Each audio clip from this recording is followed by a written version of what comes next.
देखिए, ये एक ऐतिहासिक और कह सकते हैं कि एक ऐसा फैसला होगा जो हिस्ट्री में हम लोग कहते हैं ना कि इतिहास का कोर्स बदल दिया।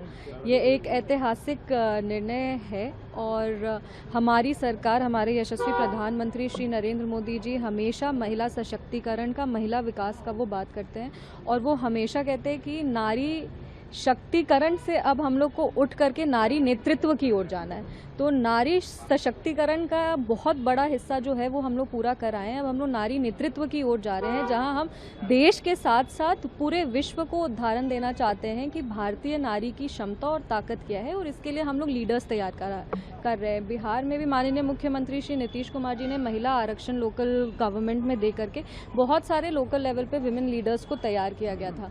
अगर जिस तरीके से नारी शक्ति वंदन अधिनियम आने का बात हो रहा है, इससे नारी सशक्तिकरण ही नहीं, नारी नेतृत्व भी तैयार होगा। कई सारी महिलाएं जो हैं वो पॉलिसी मेकिंग जो स्पेस है उसमें आएंगी। और हमेशा हम लोग कहते हैं ना कि आरक्षण सिर्फ मिनिमम होता है, मैक्सिमम नहीं। तो एक मिनिमम बेंचमार्क सेट हो जाएगा महिलाओं के लिए, जहां पे वो आके राजनीति में अपनी अहम भागीदारी को सुनिश्चित कर सकती हैं। जो महत्वपूर्ण फैसले होते हैं देश के लिए, प्रदेश के लिए, उसको लेने में वो आगे आ सकती हैं और आने वाले समय में ये ऐतिहासिक होगा। आज जिस तरीके से आल पार्टी मीटिंग भी बुलाई गई थी, जो खाड़ी में युद्ध चला उसको लेकर बुलाई गई थी पार्टी को, सभी एक तरीके से पार्टी को एकजुट होकर, देखिए पूरे देश को एकजुट होने की बात कही गई थी, एकजुट होकर उसको सामने। देखिए, देश को हमेशा ही एकजुट रहना है, पर अभी जिस जियोपॉलिटिकल सिचुएशन में हम लोग हैं, जिस तरीके का तनाव विश्व में चल रहा है, इसमें बहुत ज़रूरी है कि अखंड भारत का जो उदाहरण है वो हम लोग पेश करें। और जब मुट्ठी साथ में होता है, जब उंगलियां साथ में होती है, तब जाके मुट्ठी बनता है और वो ज़्यादा मजबूत होती है। इसीलिए हम लोग सबको एकजुट रहना है, घबराने की कोई बात नहीं है।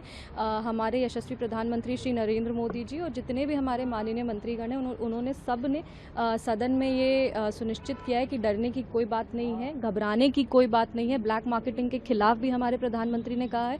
प्रधानमंत्री जी देश के साथ हैं, सारे भारतवासी प्रधानमंत्री के साथ हैं और मिलकर हम लोग इसके ऊपर बढ़ेंगे। मैम, ये लगता है कि जो आने वाले आगे जो लोकसभा चुनाव आएंगे उसमें अगर महिला आरक्षण बिल इससे पहले पास हो जाता है तो महिलाएं ज्यादा नेतृत्व करती हुई दिखाई देंगी देश का? नहीं, बिल्कुल, जैसा हमने कहा कि अगर आ जाते नहीं, हम लोग का यही टारगेट है कि 2029 के पहले नारी शक्ति वंदन अधिनियम लाके 33% आरक्षण हो जाए, ताकि 2029 के चुनाव में 33%